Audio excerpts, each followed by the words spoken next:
This is VOA News. Reporting by remote, I'm David Byrd. A jury in Kenosha, Wisconsin has found teenager Kyle Rittenhouse not guilty of all charges for fatally shooting 2 men and wounding a third during protests last year.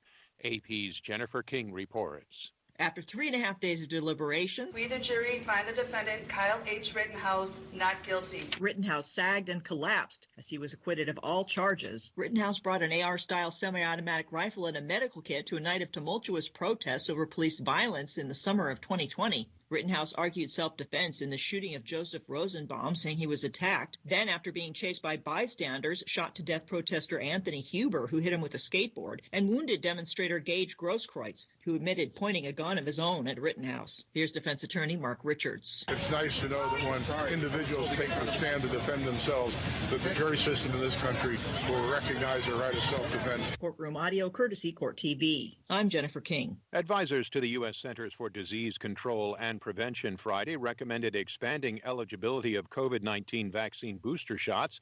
AP's Sagar Magani has details. The FDA says anyone 18 and over can pick either a Pfizer or Moderna booster 6 months after their last dose.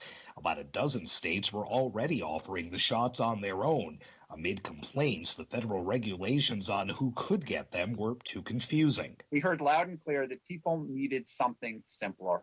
And this, I think, is simple. Hours after FDA vaccine chief Peter Marks talked to the AP, CDC advisors like Dr. Camille Nelson-Cotton agreed. So that all Americans can understand the vaccines that are recommended for them at this time. The CDC advisors went even further, stressing people 50 and over should get a booster.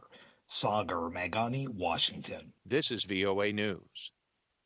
Austrian Chancellor Alexander Schallenberg says the country will go into a national lockdown to contain a fourth wave of coronavirus cases.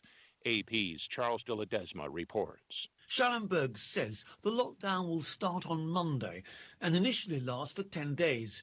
Students will have to go back into homeschooling, restaurants will close and cultural events cancelled. Public broadcaster ORF reports that starting on February 1, the country will also make vaccinations mandatory. According to ORF, Chancellor Schallenberg says we do not want a fifth wave. I'm Charles de Ledesma. U.S. Secretary of State Antony Blinken said Friday the United States sees African countries as equal partners as it seeks to bolster its influence on a continent that receives much of its foreign aid from rival China. The continent needs billions of dollars annually for massive infrastructure projects such as building roads, railways, and dams. Over the past decade, China has provided much of the infrastructure funding that Africa has received. Without mentioning China, Blinken vowed the U.S. would only agree to transparent and voluntary global infrastructure project agreements that produce tangible benefits on the continent. Blinken is on a 5-day multi-nation visit to Africa, his first as Secretary of State. In a major reversal, Indian Prime Minister Narendra Modi announced Friday that he would repeal controversial agriculture laws that sparked year-long protests from tens of thousands of farmers and posed a significant challenge to his administration. Farmers, who form one of India's most influential voting blocs, have camped out on the outskirts of the capital since November of last year to demand the withdrawal of the laws, which they feared would dramatically reduce their incomes. President Joe Biden pardoned 2 turkeys at the White House Friday for the annual holiday tradition. The power vested in me as President of the United States, I pardon you. I pardon you this Thanksgiving. Go ahead, say something. There you go.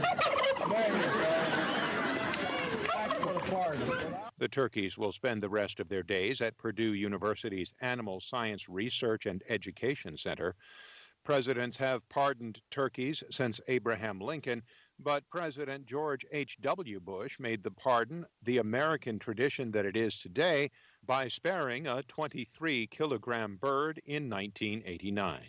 For more on these stories and the rest of the day's news, visit our website, Reporting by Remote. I'm David Byrd, VOA News.